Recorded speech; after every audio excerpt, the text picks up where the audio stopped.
Bonsoir à toutes et à tous, bienvenue sur Télé Djibouti, il est 22 h, l'heure de votre journal de la seconde édition avec ses principaux titres.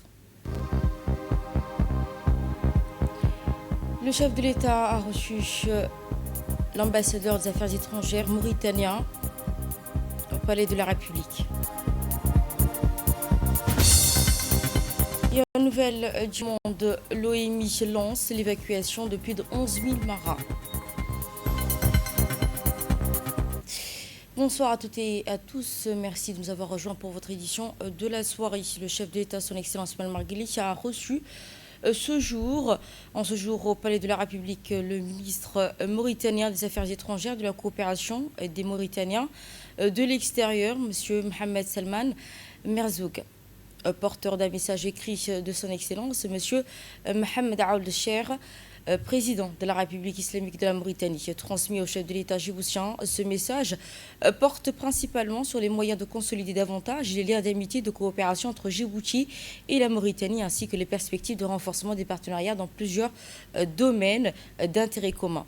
Cette audience a également permis aux deux parties de passer en revue l'état de relations bilatérales entre les deux États et les deux peuples, ainsi que les liens historiques, des valeurs communes ainsi que par une proximité culturelle linguistique.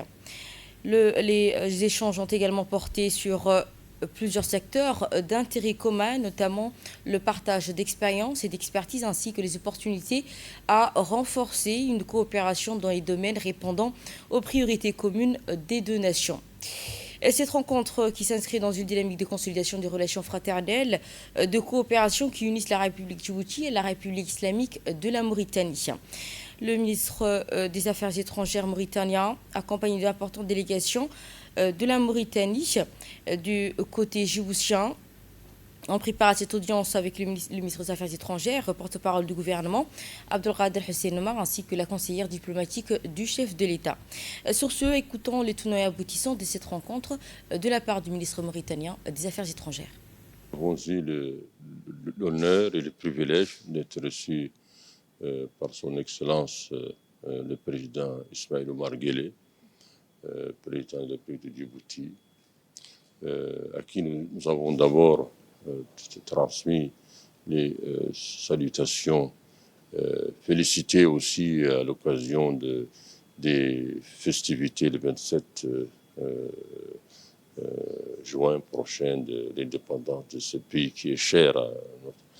Et cette audience a été l'occasion aussi de remettre au président une lettre de son frère et ami, son Excellence le président Mohamed Cheikh Ghazouani, président de la République de Mauritanie. Cette lettre s'inscrit dans le mécanisme de concertation régulière entre les deux pays qui partagent de nombreuses sphères communes, la sphère africaine, la sphère arabe, la sphère islamique.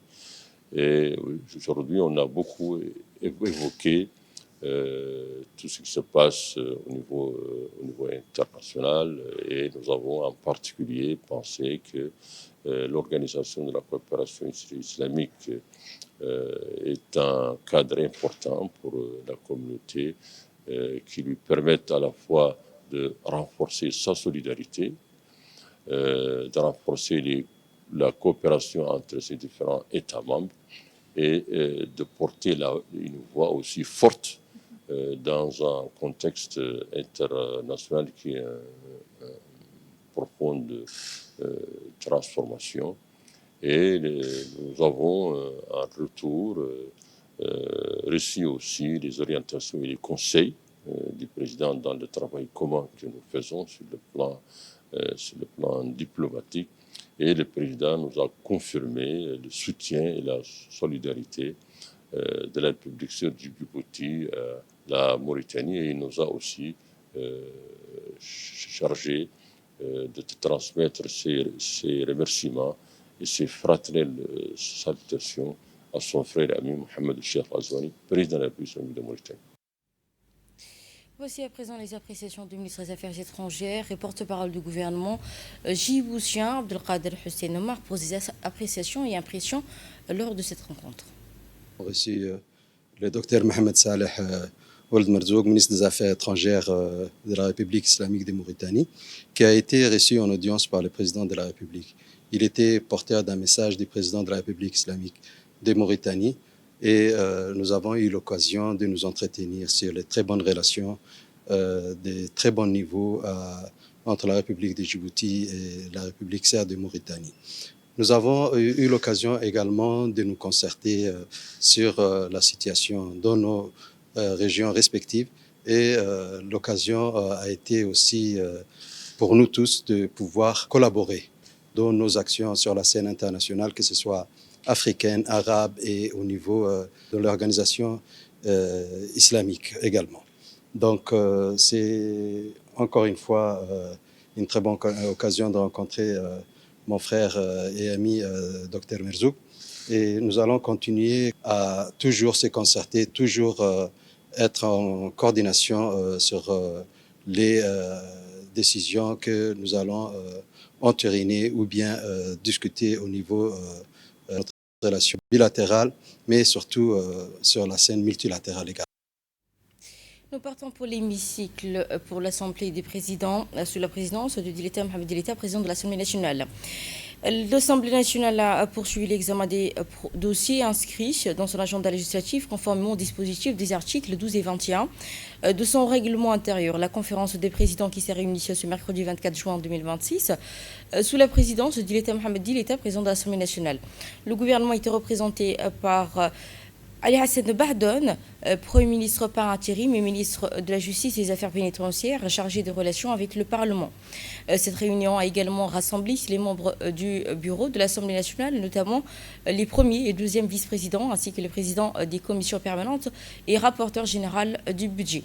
Les travaux ont été consacrés à l'examen du projet de loi portant sur la ratification d'un accord de prêt entre la République Djibouti et la Banque africaine de développement soumis à une procédure d'urgence. À l'issue des délibérations de la conférence des présidents a approuvé la transmission du projet de loi à la Commission des affaires étrangères pour examen. Elle a également arrêté la date de la prochaine séance plénière prévue le 29 juin 2026, réunion qui s'inscrit dans le cadre du fonctionnement régulier des institutions parlementaires et le suivi des textes soumis à l'examen du projet de loi à l'Assemblée nationale. À la suite de la décision de la conférence des présidents, la Commission des affaires étrangères de l'Assemblée nationale a engagé l'examen du projet de loi portant sur la ratification d'un accord de prêt entre la République Djibouti et la Banque africaine de développement, conformément aux dispositions de la procédure d'urgence. Présidée par Abdelrahman Awali Yassine, la commission a tenu ses travaux en présence d'Erwan Abdoulaye Bahdon, ministre de l'Agriculture, de l'eau, de la pêche, de l'élevage et des ressources halieutiques, accompagné de ses principaux collaborateurs. À l'issue de ces délibérations, la commission des affaires étrangères a émis un avis favorable à la ratification de l'accord de prêt et approuvé à la transmission de projet de loi à la séance plénière pour examen, débat et adoption à la représentation nationale, par la représentation nationale.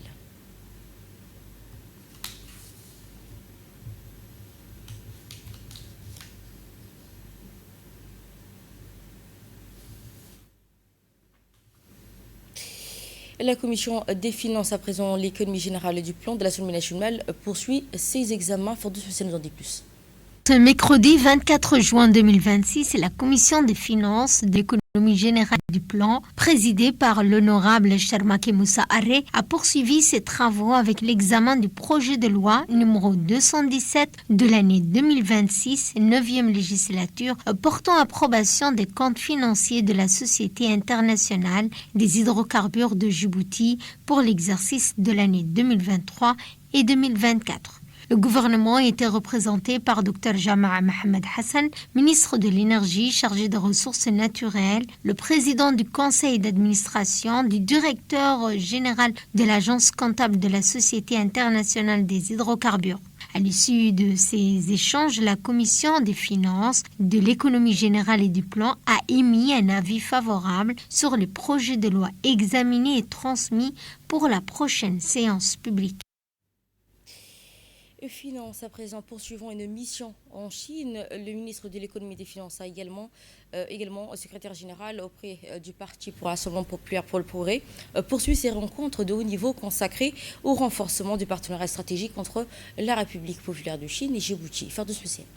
Ministre des Finances et secrétaire général du Rassemblement populaire pour le progrès, continue ses rencontres. Après Dalian hier, aujourd'hui, il s'est entretenu avec le ministre du département international du Parti communiste chinois à Beijing, une rencontre qui marque un tournant dans les relations sino-djiboutiennes. L'ambition est clairement posée, transformer ce partenariat en une alliance globale, économique et technologique. Sur la table des 4 grands chantiers, d'abord le financier, positionner Djibouti comme un premier centre africain à l'internationalisation du yuan, avec la création d'une zone financière offshore. Ensuite, l'industrialisation textile, agro-transformation soutenue par des incitations fiscales et des transformations techniques. Le troisième axe porte sur la technologie 4.0, intelligence artificielle, blockchain, l'hôte et la création d'une académie des métiers du futur.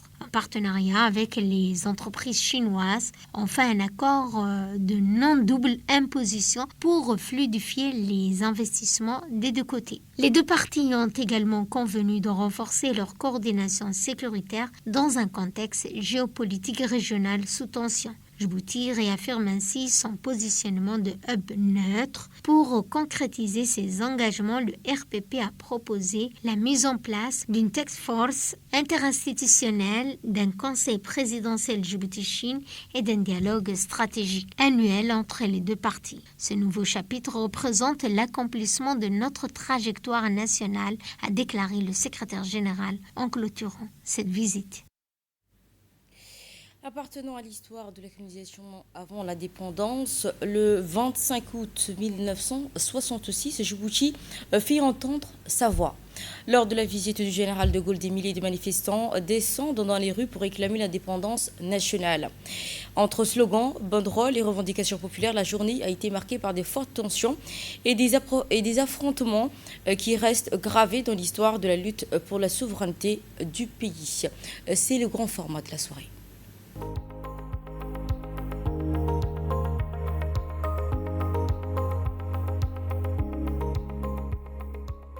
Le 27 juin 1977, un vent nouveau se lève sur la corne de l'Afrique. À Djibouti, la foule est en transe. Les cœurs battent à l'unisson, les larmes se mêlent au chant et le bleu, et le vert, et le blanc se hissent dans le ciel, frappés d'une étoile rouge. Ce jour-là, le peuple célèbre l'indépendance. Mais derrière l'allégresse, dans les plis du drapeau neuf, se dissimulent les blessures d'une lutte longue et douloureuse. Ce que le monde voit, c'est une naissance. Ce que l'histoire retient, c'est un accouchement dans la douleur. Car l'indépendance ne fut pas une offrande, mais une conquête. Elle a le goût amer des larmes, le bruit sourd des matraques, le silence des cellules où l'on torture et le sang versé de ce que l'on n'a jamais nommé.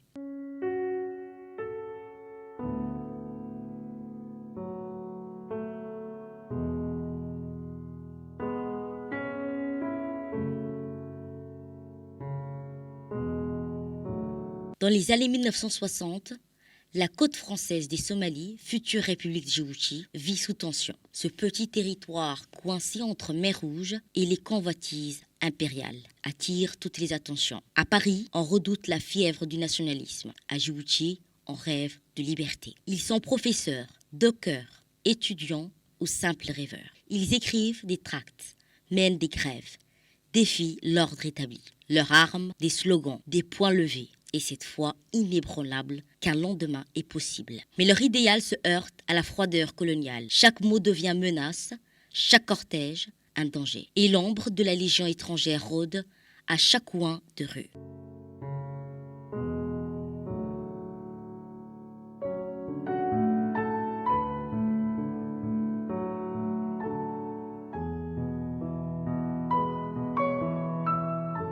Le 25 août 1966, la visite du général de Gaulle marque un tournant. L'homme de 18 juin foule le sol djiboutien. Pour beaucoup, c'est une provocation. Alors le peuple descend dans la rue. Il crie liberté.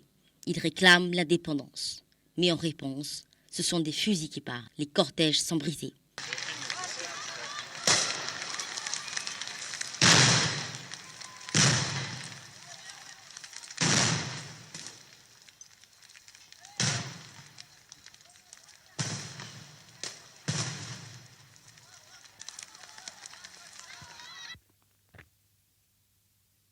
Les corps tombent, les cris s'étouffent dans les gaz et les balles.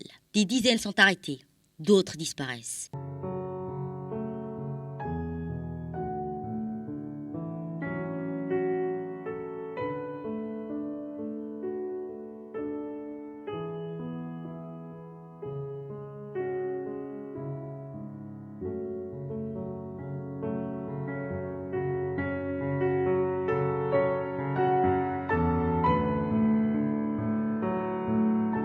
Belbela, faubourg populaire, devient un nom gravé dans la mémoire comme une balafre. Là-bas, un barrage barbelé, électrifié, enferme les manifestants.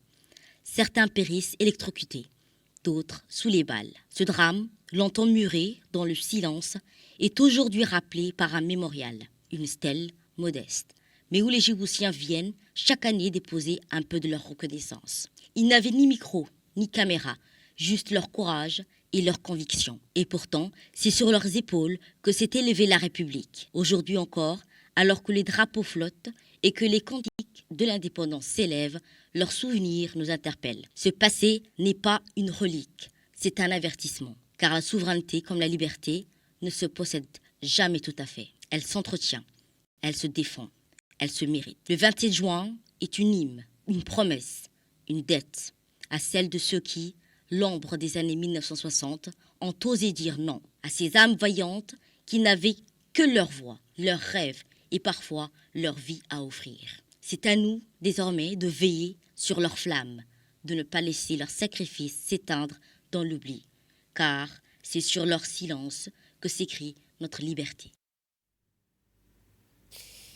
C'était un magazine de la rédaction Éducation à présent, dans le cadre des célébrations du 49e anniversaire de l'indépendance de la République Djibouti. Le comité mixte réunissant le ministère de l'Éducation nationale et de la formation professionnelle, ainsi que le ministère de la Jeunesse et de la Culture, le secrétaire d'État chargé au sport, se sont réunis ce mercredi 24 juin 2026 au siège du MUFOB afin de finaliser les préparatifs des festivités prévues le 26 juin. Parallèlement à cette réunion, des coordinations et des répétitions de grands défilés se poursuivent depuis la semaine dernière au stade sous la supervision d'un comité mixte. Ces séances mobilisent l'ensemble des participants afin de garantir une parfaite coordination, le bon déroulement de cette manifestation nationale. La réunion, qui est coprésidée par Mostafa Mohamed Mahamoud, le ministre de l'Éducation nationale et de la formation professionnelle, Mme Fardoussa Moussaïgué, ainsi que Mme Fatouma Ali Abdallah, secrétaire d'État chargée au sport. Les différentes commissions ont présenté donc l'état d'avancement des travaux relatifs à l'organisation du défilé, des dispositifs de sécurité et des couvertures médicales aux activités sportives prévues sur la place du 27 juin au prestigieux culturel, aux prestations culturelles folkloriques ainsi qu'un plan de communication au protocole officiel. La ministre de la Jeunesse et de la Culture a insisté au cours de cette réunion sur la nécessité d'une forte mobilisation pour assurer le succès du défilé, rappelant sa portée symbolique et mémoriale tout en saluant la qualité de l'édition précédente. Ainsi, de son côté, la secrétaire d'État chargée au sport a réaffirmé l'engagement de son département à contribuer pleinement à la réussite de cet événement national au service de la jeunesse et de l'unité nationale. Nous avons associé un grand défilé qui unit les trois ministères avec les fédérations sportives, les troupes culturelles du ministère de la Culture et les jeunes éclaireurs de l'éducation nationale qui vont défiler. Et avec à leur tête donc la fanfare. Donc cette année, l'année dernière, nous avions 300 éclaireurs, c'était l'éducation nationale. Aujourd'hui, avec le ministère de la Culture et du ministère secrétaire d'État au sport, ce défilé comportera près de 800 personnes. C'est un défilé donc unique en son genre pour la première fois. Donc nous demandons, et c'est ça qui est important à la population, de sortir nombreux sur les artères de la capitale. Le défilé qui commencera devant le ministère de l'Éducation nationale parcourra donc la rue d'Éthiopie, la place Mohamed Harbi, la place du 27 juin et finira devant le centre de formation de l'Éducation nationale. Je dis donc à tous les Djiboutiens, venez fêter avec la jeunesse des trois ministères qui vont défiler pour leur drapeau en tant que civisme, pour l'amour de leur pays et surtout pour commémorer le 41e anniversaire de l'indépendance de Djibouti. Venez nombreux et à vendredi, Inch'Allah. Merci beaucoup. Poursuivons dans cette ambiance de festivité le 49e anniversaire de l'indépendance nationale. La jeunesse et les communautés locales, sœurs, sont au cœur de la célébration à travers une série d'initiatives de proximité visant à renforcer le lien social et à valoriser les espaces dédiés à l'épanouissement des citoyens. Dans ce cadre, la ministre de la Jeunesse et de la Culture, Fardoussa Moussaïe, accompagnée de la secrétaire d'État chargée au sport, a poursuivi hier après-midi sa tournée dans les centres de développement communautaire des CDC du pays. À l'arrivée, la délégation a été accueillie chaleureusement par la mairie adjointe ainsi que le vice-président de la commune de Blaus, tous deux élus du quartier en présence des responsables locaux et des jeunes et représentants de la communauté. Cette visite qui illustre la volonté du gouvernement à placer la jeunesse au centre des célébrations nationales en mettant en lumière le rôle des CDC comme espace de formation, de rencontre, de culture et d'accompagnement social. À cette occasion, la ministre et la secrétaire d'État ont procédé au lancement officiel du tournoi de football de l'indépendance du CDC d'Al-Hiba, compétition qui rassemble les jeunes du quartier autour des valeurs de fraternité, du respect, de la citoyenneté, de l'esprit d'équipe, tout en renforçant leur attachement aux valeurs nationales. La délégation a ensuite visité les différentes infrastructures du centre, notamment la salle informatique, la salle des comptes, ainsi que les centres de lecture d'animation culturelle. Ces espaces qui témoignent des efforts engagés pour offrir aux jeunes des opportunités d'apprentissage, de développement des compétences et accès à la culture. Activité commémorative du 49e anniversaire de l'indépendance nationale se poursuit ainsi sur les différents centres communautaires du pays, confirmant la place essentielle accordée à la jeunesse dans la dynamique du développement national. Face à l'évolution des menaces qui pèsent sur les espaces maritimes stratégiques, Djibouti réaffirme son rôle central dans la promotion de la coopération régionale en matière de sécurité maritime. La capitale djiboutienne a accueilli la 3e édition du Symposium sur la sécurité maritime, organisée en étroite collaboration avec l'Union européenne et le Japon. Cette rencontre qui a réuni les responsables gouvernementaux, des experts maritimes, ainsi que les représentants des forces de sécurité djiboutiennes, notamment l'armée, les gardes-côtes, la gendarmerie et la police nationale. La cérémonie qui s'est déroulée en présence de l'ambassadrice de l'Union européenne, Mme Denisa Elna Lonet, et de l'ambassadeur du Japon, Okishi Okihiro, témoignant de l'importance accordée d'une coordination internationale face aux défis maritimes dans la région. Les échanges ont porté essentiellement sur les enjeux majeurs, parmi lesquels la lutte contre la piraterie, le trafic illicite, le terrorisme maritime, les migrations irrégulières qui affectent les zones de la mer Rouge et du golfe d'Aden. Une attention également particulière accordée au détroit de Bab el-Mandab, passage maritime stratégique reliant la mer Rouge au golfe d'Aden, véritable axe vital du commerce international et de la sécurité énergétique mondiale. Ce corridor demeure confronté à des risques sécuritaires qui nécessitent une coordination renforcée entre les différents acteurs. La participation a ensuite insisté sur l'importance de partager ces informations ainsi que les expertises pour protéger l'espace maritime. Il constitue l'une des artères stratégiques du commerce mondial, reliant les continents, les économies et les peuples. Les défis qui affectent aujourd'hui le détroit de Bab el-Mandeb nous rappellent que la sécurité maritime est devenue un enjeu global. Face aux tensions géopolitiques, aux menaces contre la liberté de navigation, aux risques pesant sur les infrastructures critiques, aucune nation ne peut agir seule.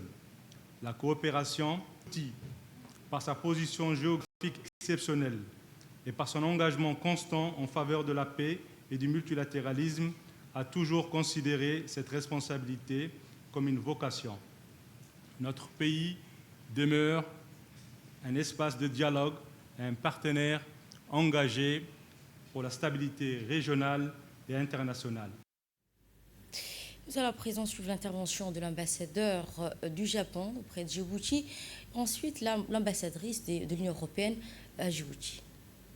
Avec l'arrivée de l'Institut d'études diplomatiques de Djibouti, je suis convaincu que ce partenariat élargi enrichira encore davantage nos discussions. Et quand il s'agit du Japon, les 6 derniers mois ont mis en évidence l'importance de la sécurité maritime, encore une fois pour nous, parce que les perturbations des chaînes d'approvisionnement maritime nous ont affectés tellement.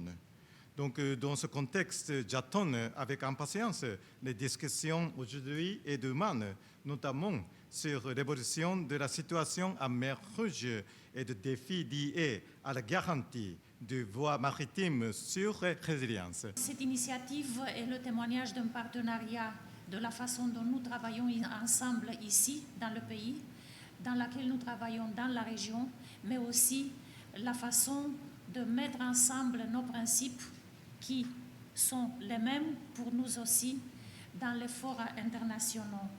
Comme vous dites, Monsieur le Secrétaire général, en effet, ce qui a changé dans ces 3 ans, en dehors du fait qu'on parle de plus en plus des défis, quand on parlait il y a en 2024, c'est aussi le fait que cet exercice, il est maintenant à s'appuyer sur toutes les compétences et le professionnalisme des experts et des acteurs djiboutiens.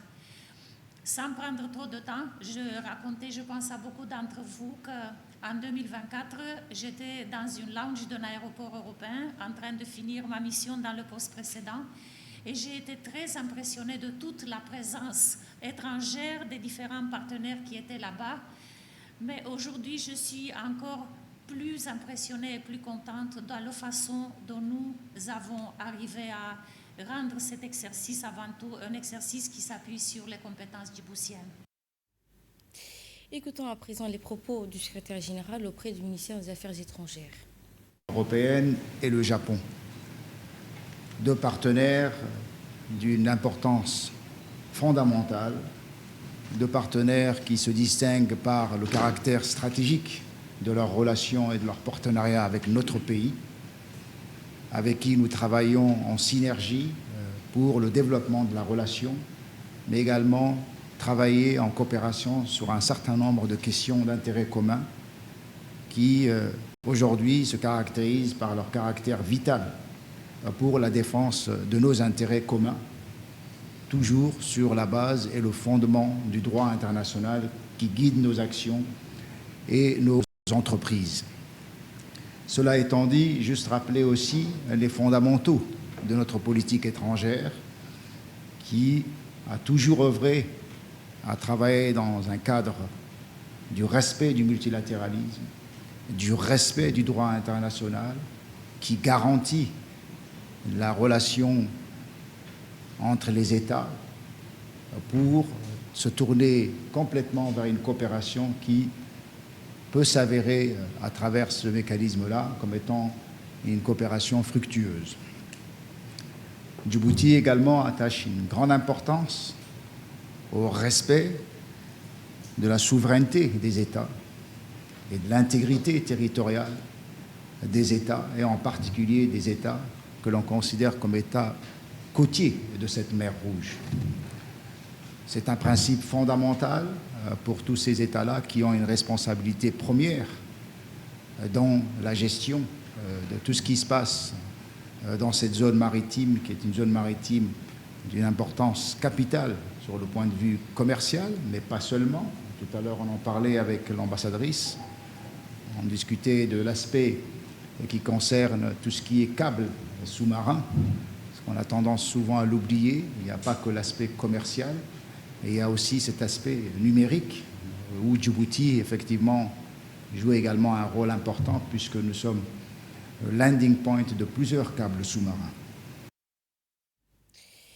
La participation citoyenne s'affirme être un levier essentiel du développement national. C'est dans cette perspective que le Palais du Peuple a accueilli ce mardi une conférence débat de haut niveau consacrée à la contribution de la société civile aux politiques publiques de développement à Djibouti. Organisé par le consortium PLE-IRICA, en collaboration avec l'Institut d'Éré, sous le patronage du ministre de l'Économie et chargé de l'Industrie, et du ministère de l'Intérieur, en partenariat avec la délégation de l'Union européenne à Djibouti. Cette rencontre qui a réuni les membres du forum de l'association et ONG pour le développement durable, des représentants gouvernementaux ainsi que des partenaires techniques et financiers. Placée sous le thème « Contribution à la société civile aux politiques publiques de développement à Djibouti », la conférence a mis en avant le rôle stratégique des organisations de la société civile dans l'élaboration de la mise en œuvre du suivi des politiques publiques. Et pour ça, je salue beaucoup cette opportunité et cette rencontre qu'on a trouvée aujourd'hui ici. La société civile, c'est la voix des citoyens et une politique publique qui serait définie sans prendre en compte dans sa conception l'avis de la société civile et dans la quasi-totalité des cas vouée à l'échec à moyen ou long terme. Donc il y a un véritable enjeu, c'est le thème même de la conférence. Je trouve que son intitulé est excellent, c'est d'associer la société civile dès la conception. La société civile est bien sûr récipiendaire de l'action publique, elle peut parfois être associée à l'exécution des actions décidées par la puissance publique, mais il faut surtout qu'elle soit associée à la conception des politiques publiques pour que les politiques publiques soient adaptées aux besoins des populations et répondent aux attentes de la population. Écoutons à présent les propos et impressions du secrétaire général auprès de l'association des RÉ. La société civile joue un rôle essentiel. Elle constitue un trait d'union entre le citoyen et les institutions, un espace d'expression, de participation et d'innovation sociale. À travers ces actions de sensibilisation, de plaidoyer, d'accompagnement de communautés et de promotion de la citoyenneté active, elle contribue de manière significative au développement économique, social, humain de nos sociétés. Aujourd'hui, plus que jamais, le développement durable ne peut être porté par le seul pouvoir public. Il nécessite une approche collaborative fondée sur le dialogue, la concertation et la co-création ou la co-construction entre l'État, le secteur privé, le partenaire technique et financier, ainsi que les organisations de la société civile. Cette rencontre est donc une occasion privilégiée pour réfléchir ensemble aux défis, aux opportunités et aux mécanismes permettant de renforcer la contribution de la société civile au développement de notre pays.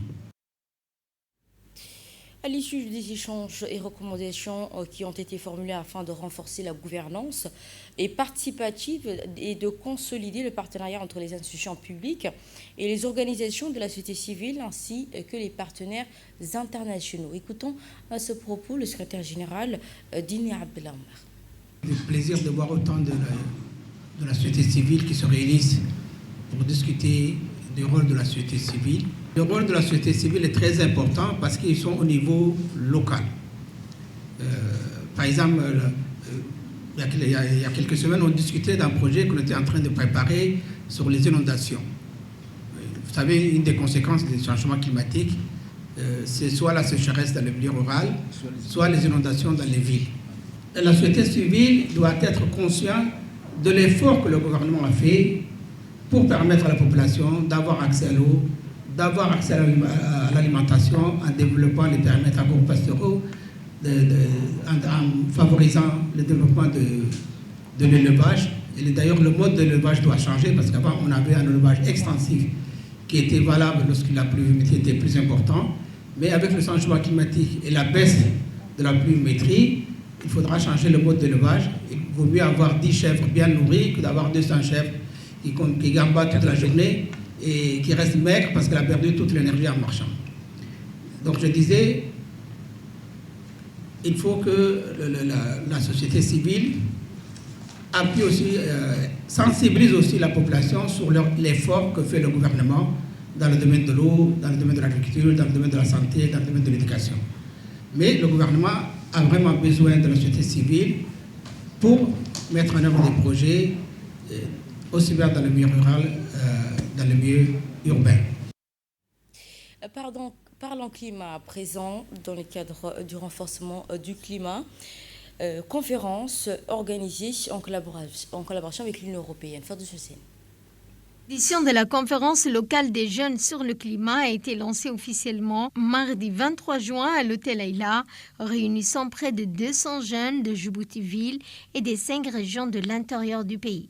Aux côtés des représentants des institutions nationales, des partenaires techniques et financiers, ainsi que des organisations de jeunesse. Organisée par le mouvement de la jeunesse une et indivisible, accrédité auprès de UNESCO, la plateforme officielle de la jeunesse de la Convention cadre des Nations Unies sur le changement climatique. Cette conférence se tient sous le haut patronage du ministère de la Jeunesse et de la Culture, du ministère de l'Environnement et du Développement durable, avec l'appui de plusieurs partenaires nationaux et internationaux. Placée sous le thème « Notre climat, notre mobilité, notre emploi », bien la cérémonie vise à renforcer les capacités des jeunes, promouvoir leur participation aux politiques climatiques et élaborer des propositions concrètes autour de 3 axes majeurs, la justice climat, la mobilité humaine et l'économie verte.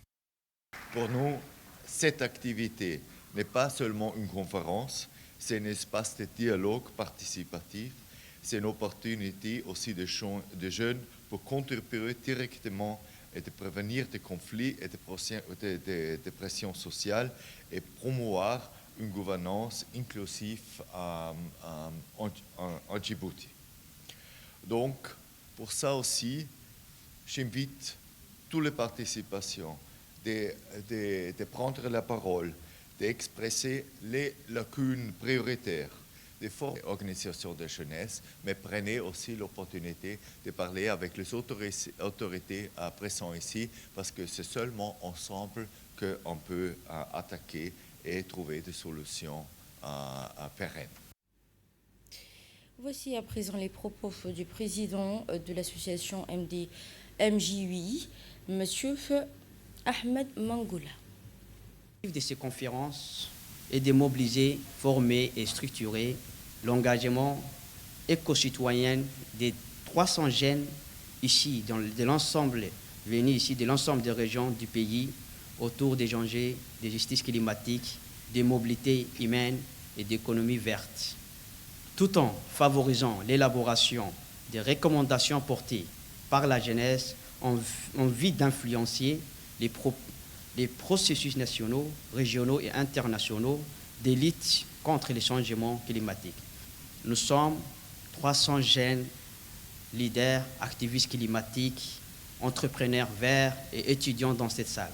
Mais surtout, nous comptons parmi courageux venus des 5 régions de l'intérieur, d'Ali-Sabiye, de Dekil, de Tadjoura, de Bok et d'Arta, ainsi de Djibouti-Ville. Votre présence ici témoigne d'une vérité fondamentale. Les défis climatiques ne s'arrêtent pas aux portes de notre capitale. Nos solutions doivent, elles aussi, émerger de chaque centimètre carré de notre territoire national. Chers camarades, chers partenaires, chers amis jeunes, les thèmes qui nous rassemblent aujourd'hui, justice climatique, mobilité humaine et économie verte, n'est pas un simple slogan théorique. C'est le reflet de notre quotidien, de nos défis et surtout de notre avenir. Notre slogan officiel les résume parfaitement. Notre climat, notre mobilité, notre emploi. Sécheresse récurrente, stress hydrique et vagues de chaleur. Réclamer la justice climatique, c'est exiger que la voix de la jeunesse djiboutienne soit entendue et soutenue au plus haut niveau de la gouvernance mondiale et porter la voix d'un pays et d'une région qui, bien que historiquement non responsable des émissions mondiales. Et nous partons pour Dikil pour la commémoration du 49e anniversaire de la création de la police nationale. À Dikil, la police nationale célébrait avec fierté et solennité le 49e année d'engagement au service de la sécurité et la protection des citoyens. Dans le cadre de cette commémoration et création de la police nationale, les éléments du détachement du chef-lieu de la région d'Dikil ont organisé une cérémonie marquée par la reconnaissance, la fierté institutionnelle et l'hommage aux valeurs qui fondent cette institution républicaine. Cette célébration qui a été l'occasion de revenir sur le parcours de la police nationale depuis sa création et de rendre hommage aux générations des polices et qui, par leur dévouement et leur professionnalisme, ont contribué à la préservation de la sécurité publique et au maintien à l'ordre public. placé sous le commandement du capitaine Moussa Douxié Belay. La cérémonie qui s'est déroulée en présence du préfet de la région d'Ikil, Hassan Abdiroblé, du président du conseil régional Mahd Hussein Ahmed, du directeur régional M. Hafid Mohamed Qaïd, ainsi que le chef de corps, le colonel Mohamed Mahmoud Assoui. À travers cette commémoration, les forces de la police de Tikil ont réaffirmé leur attachement aux valeurs de discipline, de rigueur et au service du public qui guident leur mission quotidienne auprès de la population. Cette cérémonie qui s'est achevée avec une atmosphère à la fois solennelle et conviviale, dans une atmosphère appuyée aux femmes et hommes de la police nationale qui œuvrent chaque jour au service de la nation.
À l'occasion de la célébration du 49e anniversaire de la création de la police nationale de Djibouti.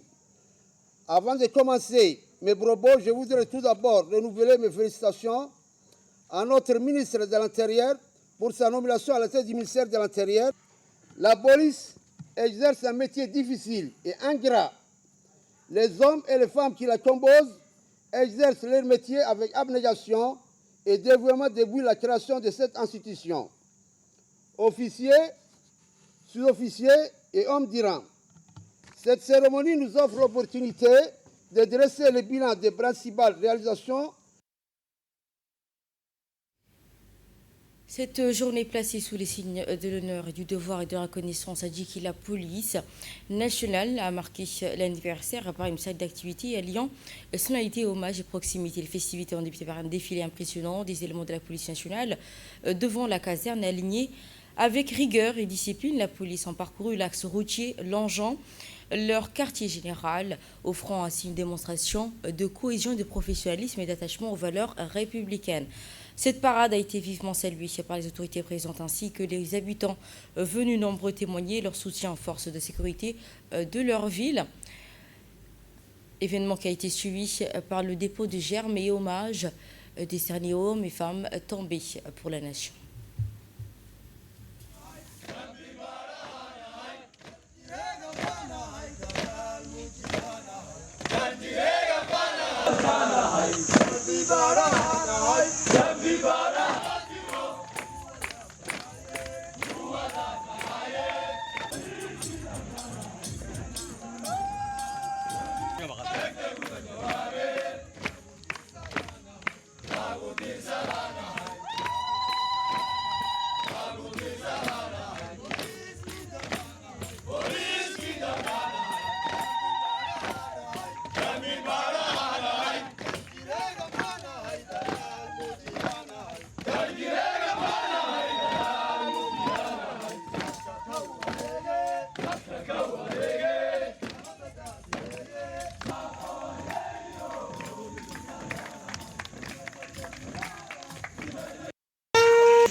مدخلهم من الخطايا كما ينقى الثوب الأبيض وابدله دارا خيرا من داره واهلا خيرا من اهله وعدودا خيرا من جيرانه وجيرانا خيرا من جيرانه وادخلهم الجنه وعندهم عذاب القبر اللهم لا تحرمنا اجرهم ولا تفتنا بعدهم اتنا وشاهدنا وقائدنا وذكرنا وانثانا وان كان محسنا فجزي الزانين صدق الله العلي العظيم.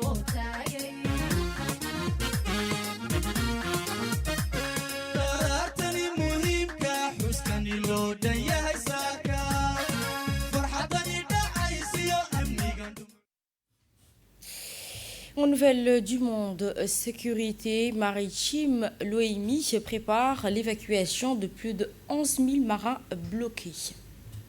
L'Organisation maritime internationale a annoncé le lancement d'un vaste plan d'évacuation visant plus de 11 000 marins restés bloqués dans le détroit ces dernières semaines à la suite de la signature d'un protocole d'accord entre les États-Unis et l'Iran. Cette initiative intervient dans un contexte de détente relative entre Washington et Téhéran après plusieurs semaines de tensions ayant perturbé la sécurité maritime et compliqué les opérations de navigation dans l'une des voies maritimes les plus stratégiques au monde. Les marins concernés, issus de plusieurs nationalités, travaillent à bord des navires commerciaux et pétroliers immobilisés ou contraints de limiter leurs mouvements en raison des risques. Le maritime international a souligné que la sécurité des équipages et la qualité de navigation demeurent des priorités absolues, appelant à une coopération internationale renforcée pour préserver la fluidité du commerce mondial. C'était les éclairages de Fard Hussein. Ce sont sur cette information qu'on nous referme cette édition. Merci à toutes et à tous de nous avoir suivis. Vous étiez sur Télé Djibouti. Merci à l'équipe de la production et pour votre patience et confiance.